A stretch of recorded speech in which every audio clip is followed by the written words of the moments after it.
ತುಂಬಾ ಹುಡುಗರು ಕನ್‌ಫ್ಯೂಸ್ ಆಗ್ತಾ ಇದ್ದೀರಾ, ಭಯ ಪಡ್ತಾ ಇದ್ದೀರಾ, ಆತಂಕಗೊಳ್ತಾ ಇದ್ದೀರಾ. ಓದಿರೋರು ಸಹ ತುಂಬಾ ಟೆನ್ಷನ್ ಆಗಿ ಫೋನ್ ಕಾಲ್ಸ್, ಮೆಸೇಜ್ ಮಾಡ್ತಾ ಇದ್ದೀರಾ. ಎಕ್ಸಾಮ್ ಟೈಮಲ್ಲಿ ಇದಾಗೋದು ತುಂಬಾ ಸಹಜ. ಯಾಕೆಂತಂದ್ರೆ ಎಷ್ಟೇ ಓದಿದ್ರು ಅದು ನಿಮಗೆ ನಾನು ಏನು ಓದಿಲ್ಲ ಅನ್ನೋ ಫೀಲಿಂಗೇ ಇರುತ್ತೆ. ಹಾಗಾಗಿ ಅದ್ರ ಬಗ್ಗೆ ಭಯ ಪಡೋ ಅವಶ್ಯಕತೆ ಇಲ್ಲ. ಓದಿರೋದನ್ನ ಕರೆಕ್ಟಾಗಿ ರಿವಿಷನ್ ಮಾಡಿ, ಟೆಸ್ಟ್ ಸೀರೀಸ್ ಬರೀರಿ. ಆ ಟೆಸ್ಟ್ ಸೀರೀಸಲ್ಲಿ ಆಗುವ ತಪ್ಪುಗಳನ್ನ ಕರೆಕ್ಷನ್ ಮಾಡ್ಕೊಳ್ಳಿ. ತುಂಬ ಥಿಂಕ್ ಮಾಡ್ಕೊಬಿಡಿ. ಕಡಿಮೆ ಟೈಮ್ ಇದೆ ಅಂತ ತುಂಬ ಥಿಂಕ್ ಮಾಡಿಕೊಂಡು ಏನು ಮಾಡ್ತೀರಾ, ಟೆನ್ಷನ್ ಒಳಗಾಗ್ತೀರಾ. ಟೆನ್ಷನ್ ಒಳಗಾದರೆ ನೀಗ ಏನು ಓದಿರ್ತೀರಾ ಅದು ಯಾವುದೂ ನೆನಪಿಗೆ ಬರಲ್ಲ. ಅಥವಾ ನೀವೇನೋ ಕೂತ್ಕೊಂಡು ನೆನೆಸ್ಕೊಂಡಾಗ ಸಹ ನಿಮಗೆ ನೆನಪಿಗೆ ಬರ್ದಲೇ ಇರ್ಬೋದು. ಆದರೆ ಎಕ್ಸಾಮ್ನ ಬರೆಯೋಕ್ಕೆ ಹೋದಾಗ ಅಥವಾ ನೀವು ಎಕ್ಸಾಮ್ ದಿನ ಬರೆಯೋಕ್ಕೆ ಹೋದಾಗ ನೀವು ಏನೇನು ಓದಿರ್ತೀರೋ ಅದೆಲ್ಲ ಸಬ್ಕಾನ್ಷಿಯಸ್ ಮೈಂಡಲ್ಲಿ ಇದ್ದೇ ಇರುತ್ತೆ. ಅದನ್ನೆಲ್ಲ ನೆನಪಿಗೆ ಬಂದೇ ಬರುತ್ತೆ. ನೀವೇನು ಮಾಡ್ತಾ ಇದ್ದೀರಾ, ಅಯ್ಯೋ ನಾನು ಏನು ಓದಿಲ್ಲ, ಕಡಿಮೆ ಟೈಮ್ ಇದೆ, ಇನ್ನೂ ಇಷ್ಟು ಓದಬೇಕು ಅಷ್ಟು ಓದಬೇಕು ಅಂದ್ಕೊಂಡು ಗಾಬರಿ ಆಗ್ತಿದ್ದಾರೆ. ಯಾಕೆಂದರೆ ಈಗ ತುಂಬ ಸಮಯ ಇದ್ದಿದ್ದರಿಂದ ತುಂಬ ಚೆನ್ನಾಗಿ ಓದಿದ್ದಾರೆ. ನನ್ನ ಎಷ್ಟೋ ಸ್ಟೂಡೆಂಟ್ಸ್ಗಳನ್ನ ನೋಡ್ತೀನಿ ಕಾಲ್ ಮಾಡಿ, ಬ್ರೈಟ್ ಸ್ಟೂಡೆಂಟ್ಸ್ಗಳು ಅಂದರೆ ಲೈಕ್ ತುಂಬ ವರ್ಷದಿಂದ ಓದ್ತಿರೋರು, ಚೆನ್ನಾಗಿ ಸೆಲೆಕ್ಟ್ ಆಗ್ತೀನಿ ಅನ್ನೋ ಕಾನ್ಫಿಡೆಂಟ್ ಇರೋರು, ಅಥವಾ ನನಗೆ ಗೊತ್ತಿರುತ್ತೆ ಇವ್ರು ಸೆಲೆಕ್ಟ್ ಆಗ್ತಾರೆ, ಸುಮ್ಮನೆ ಎಕ್ಸಾಮ್ ಹೋಗಿ ಬರೆದ್ರೆ ತುಂಬ ಜನ ಸೆಲೆಕ್ಟ್ ಆಗ್ತಾರೆ ಅಂತ ನನಗೆ ಗೊತ್ತಿರುತ್ತೆ. ಆದರೆ ಅವ್ರಿಗೆ ತುಂಬ ಕಾನ್ಫಿಡೆನ್ಸ್ ಲೋ ಆಗ್ತಿರುತ್ತೆ.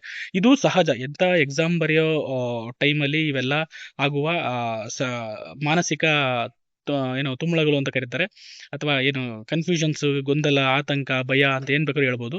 ಇದಾಗ್ತಾ ಇರ್ತೀವಿ, ಎಲ್ಲ ಸಹಜ. ನೀವು ಅದ್ರ ಬಗ್ಗೆ ಜಾಸ್ತಿ ವರಿ ಮಾಡಕ್ಕೆ ಹೋಗ್ಬಿಡಿ. ಈಗ ಏನು ಮಾಡಬೇಕು ಏನು ಬಿಡಬೇಕು ಅನ್ನೋದನ್ನ ಟೈಮ್ ಟೇಬಲ್ ಹಾಕೊಂಡಿದ್ದೀರಾ, ಪ್ಲಾನ್ ಮಾಡಿದ್ದೀರಾ. ಪ್ಲಾನ್ ಪ್ರಕಾರ ನಿಮ್ಮ ಇದು ಹೋಗ್ತಾ ಇರಲಿ, ಶೆಡ್ಯೂಲ್ ಹೋಗ್ತಾ ಇರಲಿ. ನೀವು ಎಲ್ಲಿ ಟೆಸ್ಟ್ ಸೀರೀಸ್ ತಗೋಬೇಕು, ಎಲ್ಲಿ ಕೋಚಿಂಗ್ ತಗೋಬೇಕು, ಎಲ್ಲಿ ಕ್ಲಾಸಸ್ ತಗೋಬೇಕು, ಎಲ್ಲಿ ಏನು ಬರೀಬೇಕು ಅಂತ ನೀವು ಡಿಸೈಡ್ ಮಾಡ್ಕೊಂಡಿದ್ದೀರಾ.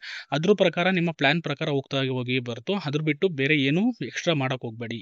ಸುಮ್ಮನೆ ಈಗ ಏನಾಗುತ್ತೆ, ಕನ್ಫ್ಯೂಸ್ ಮಾಡೋಕೆ ಸ್ಟಾರ್ಟ್ ಮಾಡ್ತಾರೆ. ಅಲ್ಲಿ ಹೋಗೋಣ, ಅಲ್ಲಿ ಚೆನ್ನಾಗಿದೆ. ಎಲ್ಲ ಒಂದು ಕಡೆ ಕೂತ್ಕೊಂಡು ಸ್ಟೇಬಲ್ ಆಗಿ ಫಸ್ಟು ಸ್ಟಿಕನ್ ಆಗಿ ಓದೋಕ್ಕೆ ಸ್ಟಾರ್ಟ್ ಮಾಡಿ. ಬೇಗ ಏನಾದರೂ ಮಾಡಬೇಕು ಅಂತಾರೆ ಬೇಗ ಮಾಡಿದರೆ, ಯಾವ್ದಾದ್ರು ನೋಟ್ಸು ಈಗ ನನ್ನ ಪ್ರಕಾರ ಹೇಳೋದು ತುಂಬ ಚೇಂಜಸ್ ಮಾಡೋಕೆ ಹೋಗ್ಬಿಡಿ. ಏನಿದೆಯಾ ನಿಮ್ಮ ಅದನ್ನ ಪ್ರಿಪರೇಷನ್ನ ಮಾಡ್ತಾ ಹೋಗಿ. ಅದರಲ್ಲೇ ನಿಮಗೆ ಓದಿರೋದ್ರಲ್ಲೇ ಬರುತ್ತೆ. ಡೋಂಟ್ ಪ್ಯಾನಿಕ್ ಬಟನ್ ಒತ್ತಿ ನೀವು ಓದಿರೋದನ್ನೆಲ್ಲ ಮರೆತೋಗುತ್ತೆ ಅನ್ನೋ ಒಂದು ಕನ್ಫ್ಯೂಷನಲ್ಲಿ ಇರಬೇಡಿ. ಆರಾಮ್ಸೆ ಕೂಲ್ ಆ್ಯಂಡ್ ಕಾಮ್. ಈಗ ನೀವು ಎಷ್ಟು ಕಾಮ್ ಆ್ಯಂಡ್ ಕಂಪೋಸ್ ಆಗಿರ್ತೀರ ಅಷ್ಟು ನಿಮ್ಮ ಸಕ್ಸಸ್ಸು ನಿಮಗೆ ಸಿಗುತ್ತೆ. ನೀವೆಷ್ಟು ಪೇಷನ್ಸ್ ಆಗಿರ್ಬೇಕು. ಈ ಟೈಮಲ್ಲಿ ಎಕ್ಸಾಮ್ ಹತ್ರ ಬಂದಾಗ ಪೇಷನ್ಸ್ ಇನ್ನೂ ತುಂಬ ಆ್ಯಂಗ್ಸೈಟಿ ಜಾಸ್ತಿ ಆಗುತ್ತೆ. ಒಂಥರ ಭಯ, ಆತಂಕದಿಂದ ಆ್ಯಂಗ್ಸೈಟಿ ಜಾಸ್ತಿ ಆಗುತ್ತೆ. ನೀವು ಅದನ್ನು ಕಳ್ಕೊಳಕ್ಕೆ ಹೋಗ್ಬೇಡಿ. ಪೇಷನ್ಸ್ ಆಗಿರಿ, ತುಂಬ ಪೇಷನ್ಸ್ ಆಗಿರಿ. ನೀವು ಎಷ್ಟು ಪೇಷನ್ಸ್ ಆಗಿರ್ತೀರ ಅಷ್ಟು ನಿಮಗೆ ಸಕ್ಸಸ್ ಅನ್ನೋದು ಬಂದೇ ಬರುತ್ತೆ. ಓದಿದ್ದೀರಾ, ಇಷ್ಟು ದಿನ ಓದಿದ್ದೀರಾ, ಕಾಮ್ ಆ್ಯಂಡ್ ಕೂಲ್ ಆಗಿದ್ರೆ ಅದೆಲ್ಲ ನೆನಪಿಗೆ ಬರುತ್ತೆ.